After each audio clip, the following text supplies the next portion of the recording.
Hello మచాస్, నేను మీ అక్వామన్. నాకు చాలా మంది అడిగారు, భయ్యా మీరు ఎండు చేపలు ఎలా ఎండేస్తారు, దాని ప్రాసెస్ ఏంటని. ఈ వీడియోలో చూసండి ఎండు చేపలు ఎలా ఎండేస్తామో, ఎక్కడ ఎండేస్తామని. ముందుగా ఇలాంటి డ్రమ్ముల్లో ఊరబెట్టుకుంటాం చేపకు మాత్రం గంట పెట్టి ఆ డ్రమ్ములో ఊరబెట్టాలి, లేకపోతే ఉప్పు పట్టదు చేపకి. ఈ పెద్ద డ్రమ్ములోనివి కార్లో సావాళ్ళు అంటారు. తర్వాత ఇలా బేర్లలో చేపలు జూడీలో వంపుకొని శుభ్రంగా వాటర్ తో కడుక్కోవాలి. కడుక్కున్న తర్వాత ఇలా టాప్ మీద జల్లుకోవాలి. గ్లౌజ్ మాత్రం పక్కాగా వేసుకోవాలి, ఎందుకంటే చాలా షార్ప్ గా ఉంటాయి సావాళ్ళు.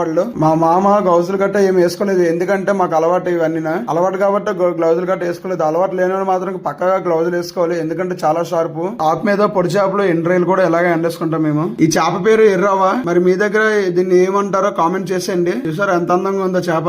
మళ్ళీ మధ్యాహ్నం 1 గంటకి మళ్ళీ ఇలాగా కుప్పలు పెట్టుకుని ఇలా తిరగేసుకుంటారు టాపిక్ పై కలసలు అందరూ. ఎండు చేపలు ఆరిన తర్వాత ఇంజిన్ రూమ్ లో బెడ్లు ఉంటాయి, ఆ బెడ్ల మీద ఇలా స్టోర్ చేస్తాం చేపల్ని. ఓకే మచ్చా, మీకు ఈ వీడియో పూర్తిగా అర్థమైంది అనుకుంటున్నా. ఎండు చేపలు అలాగే ఎండేస్తామో మేము. వీడియో నచ్చినట్టయితే లైక్ అండ్ సబ్స్క్రైబ్ చేసుకోండి.